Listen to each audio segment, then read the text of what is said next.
Energy healers have a problem. They put their hands into the energy field of the being or the situation that they're working on.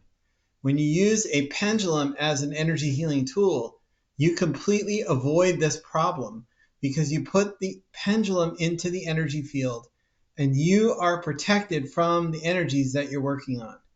Why does this work? Well, the pendulum itself stimulates energy fields like biofields from the human body, energy fields created by situations.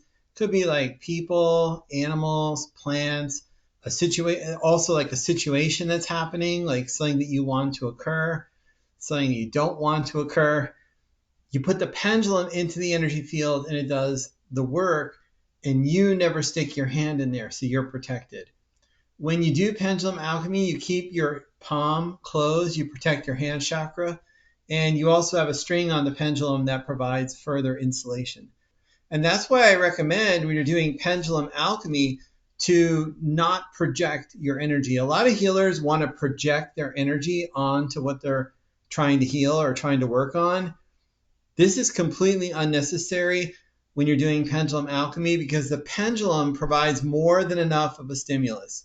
Also, the pendulum itself does not like collect any energy or become contaminated by it. So you can put it from one person or one situation into another and you won't cross-contaminate things. Same can't be said with your hands. The other thing is when you're using your hands, any energetic stuff that you have going on can be transferred to somebody else. So that's why it's really cool to use a tool for this kind of work. All right, thanks for watching this video. I appreciate you for that. Have a wonderful day. Bye.